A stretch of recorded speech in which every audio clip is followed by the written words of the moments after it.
Using a throwaway because Erica knows my name.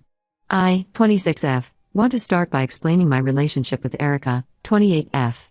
She's my husband Carter's younger sister, and we've been best friends since I was 16. Carter and I started dating in high school, and when he first took me to meet his family, Erica and I clicked instantly. Despite our 2-year age gap, we became inseparable. She was the sister I never had.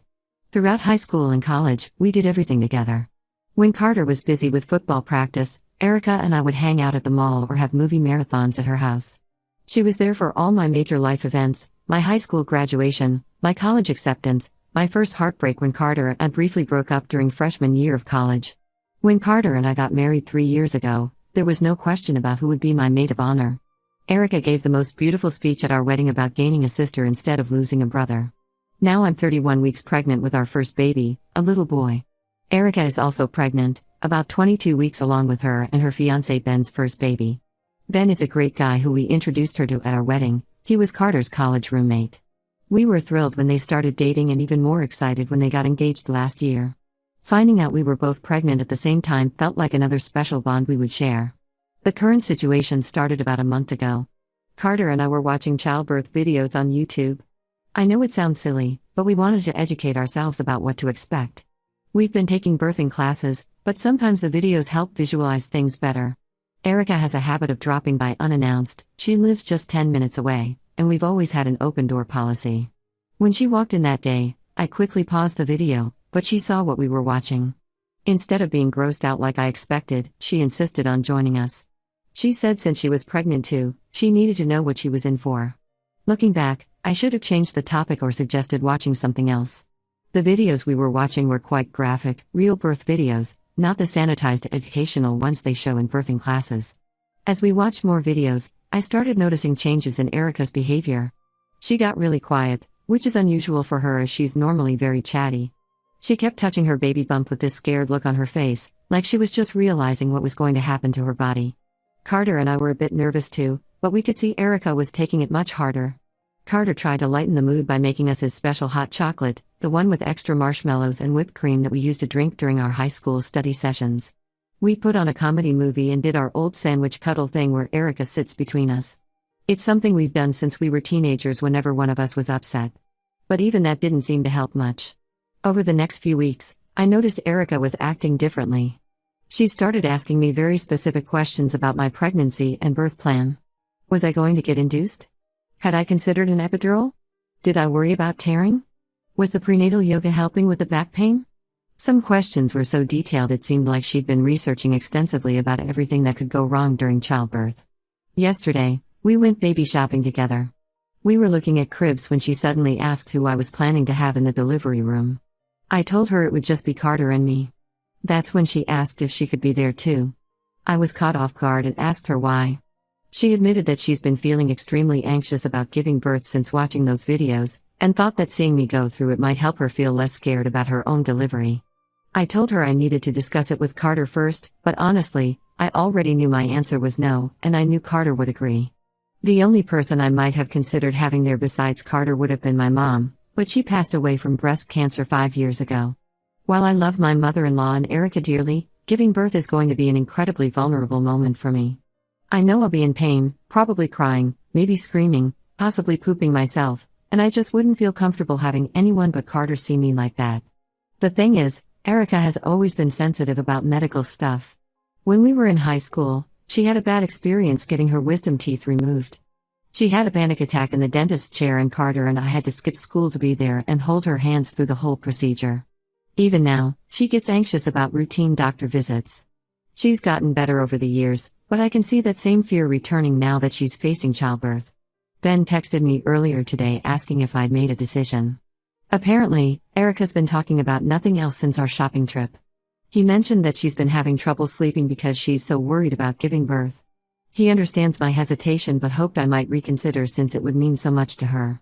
I want to support Erica through her pregnancy journey, but I also need to protect my own comfort and privacy during such an intimate moment.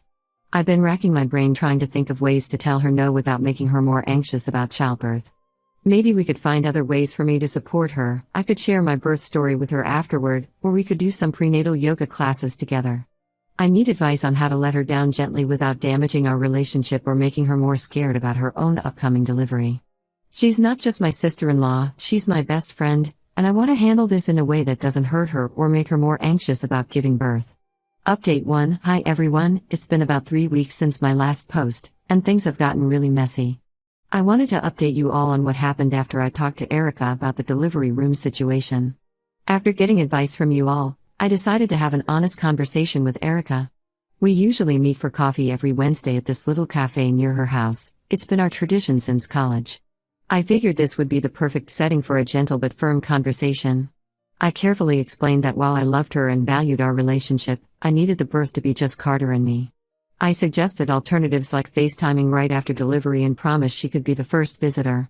I even offered to let her help decorate the nursery and be part of other special pregnancy moments. At first, she seemed to understand. She hugged me and said she got it, even though she looked disappointed. But things changed dramatically after that day. Erica stopped coming to our weekly coffee meets. My texts went unanswered, and my calls went straight to voicemail. The only person she would talk to was Carter. Whenever I asked him about her, he would just shrug and say she needed time to process things. This went on for about 3 weeks. Then I went into labor at 39 weeks. Everything was going according to plan. Carter and I got to the hospital, got settled in our room, and I was focusing on breathing through contractions. About 2 hours in, when I was really starting to feel the pain, I heard the door open. Through my contraction haze, I saw Erica walk in. I was confused and in too much pain to say anything, but I remember looking at Carter questioningly. He just shrugged and said she wanted to be supportive. What happened next was chaos. According to Jenny, the nurse who later filled me in, Erica lasted about 10 minutes in the room. When my contractions intensified and I started vocalizing more, she completely freaked out. She ran out of the room crying and had a massive panic attack in the hallway. The medical staff had to help her, and Ben had to leave work to come get her. Jenny said they almost had to call an ambulance because Erica's panic attack was so severe. Now, here's where things get even worse. Instead of people understanding why I didn't want her there in the first place, everyone is blaming me. My mother-in-law called yesterday saying I should have better prepared Erica for what she would see. She said I knew about Erica's anxiety issues and should have been more sensitive. Carter's aunts are posting passive-aggressive comments on Facebook about how some people only think about themselves during important family moments. Even Ben, who's usually really level-headed, sent me a message saying Erica hasn't slept properly since that day and keeps having flashbacks of what she saw. The person I'm most angry with is Carter. After things calmed down and we got home with our son, he admitted he told Erica she could come in because he thought it would help her anxiety about her own upcoming birth. He went completely behind my back and ignored my wishes during one of the most vulnerable moments of my life. When I confronted him about it, he had the audacity to say I was being selfish and that Erica is family. He said since she was so scared about her own delivery, seeing a normal birth would have helped her. I'm trying to recover from giving birth while dealing with all this family drama. Our son is perfect and healthy, but instead of enjoying these precious first days with him, I'm stressed about the situation with Erica. Carter keeps saying I should apologize to Erica for not warning her better about what childbirth would be like, but I don't think I did anything wrong. In fact, I tried to prevent exactly this situation by saying no in the first place. Now Erica is telling everyone that I traumatized her and ruined her pregnancy experience. She's claiming her anxiety about giving birth is worse than ever, and it's all my fault.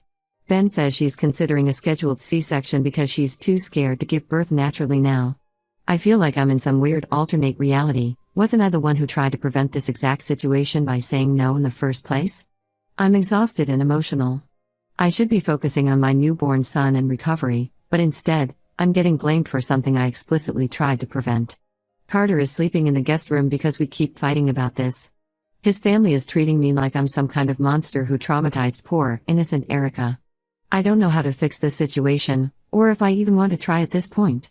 Update 2. It's been 2 weeks since my last update, and the situation has gotten even worse. No one in Carter's family is talking to me except for his cousin Amy, who thinks this whole thing is ridiculous. Even my mother-in-law, who used to call me every day to check on the baby, has stopped calling.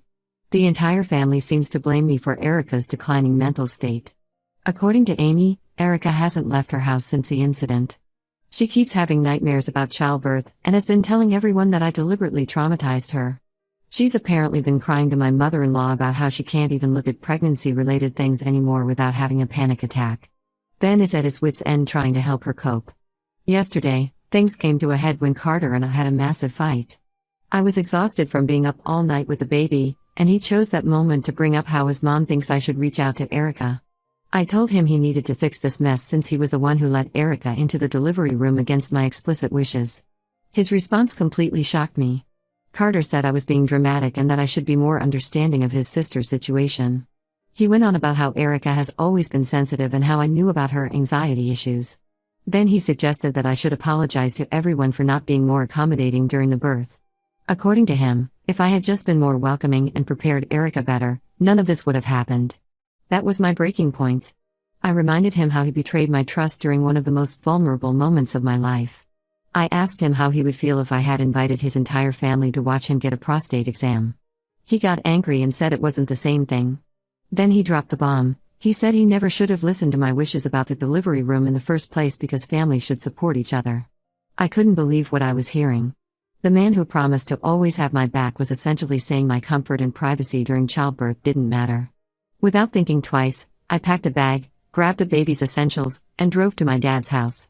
Carter has been calling and texting nonstop, saying I'm overreacting and that we need to work this out as a family. My dad has been incredibly supportive. He said Carter choosing his sister's comfort over his wife's dignity during childbirth was unforgivable. He thinks Carter has shown his true colors, that when push comes to shove, his sister's feelings will always matter more than mine. I called my lawyer this morning. I don't know if this marriage can be saved, and honestly, I'm not sure I want to save it. A husband who can't respect his wife's boundaries during childbirth and then blames her for his sister's mental health issues isn't someone I want to spend my life with. Ben called me earlier today. He tried to guilt-trip me by saying Erica is considering terminating her pregnancy because she's too scared to give birth now. While I feel sympathy for her situation, I can't help but think this entire mess could have been avoided if Carter had just respected my wishes in the first place. I'm staying at my dad's for now. Carter keeps trying to convince me to come home, saying I'm overreacting and that family should stick together. He even sent his cousin Amy to talk to me, but she ended up agreeing that Carter was wrong. This whole situation has shown me that my husband doesn't respect my boundaries and will always prioritize his sister's feelings over mine. The most frustrating part is that everyone seems to have forgotten that I just gave birth. Instead of being able to bond with my newborn and recover, I'm dealing with family drama and a possible divorce. But maybe this was the wake-up call I needed to see who Carter really is. Update 3. It's been 3 months since my last update, and a lot has changed. After much thought and several failed attempts at reconciliation, I finally filed for divorce. After staying at my dad's for a month, I tried to have one final conversation with Carter about everything. I thought maybe time had given him some perspective. I was wrong. He still insisted I was being unreasonable and that I should have been more understanding about Erica's anxiety. When I brought up how he betrayed my trust, he said I was being dramatic and that divorcing him over this was extreme and selfish. That conversation just confirmed I was making the right decision. As for Erica, she decided to keep her baby but requested a scheduled C-section. Amy told me she's seeing a therapist now who specializes in pregnancy-related anxiety. She's still not talking to me, which is fine. Ben reached out last week to say she's doing better with therapy, but honestly, I'm past the point of caring. The way she and Carter's family treated me during what should have been a joyful time with my newborn showed me who they really are. Carter is now telling everyone that I'm using this situation as an excuse to leave him. He claims there were other issues in our marriage and I'm just using the delivery room incident to paint him as the bad guy. He's been saying I'm heartless for not understanding his sister's mental health struggles. My dad told me Carter's family is painting me as the villain who destroyed their family over something trivial. I've blocked most of them on social media because I'm tired of their drama. The divorce proceedings are moving forward, though not smoothly. Carter tried to fight for primary custody, claiming I'm unstable for leaving him over a simple misunderstanding. He even tried to use my lack of empathy for Erica as evidence that I'm not thinking clearly. Thankfully, my lawyer is excellent, and we're working on establishing a fair custody arrangement. My son is now 3 months old and thriving, which is all that matters to me. My dad continues to be my biggest support. He helped me find a small apartment near his house, and he watches the baby when I need to meet with my lawyer or just need a break. It's not the life I imagined having 3 months ago, but it's peaceful. No more walking on eggshells, no more feeling like my feelings don't matter. Sometimes, usually late at night when the baby is crying and I'm exhausted, I wonder if I made the right choice. But then I remember how Carter betrayed my trust during one of the most vulnerable moments of my life, and I know I did. A marriage can't survive without trust and respect, and Carter showed me he had neither for me. I'm focusing on building a new life for myself and my son. I've returned to work part-time, found a great daycare, and am slowly adjusting to single motherhood.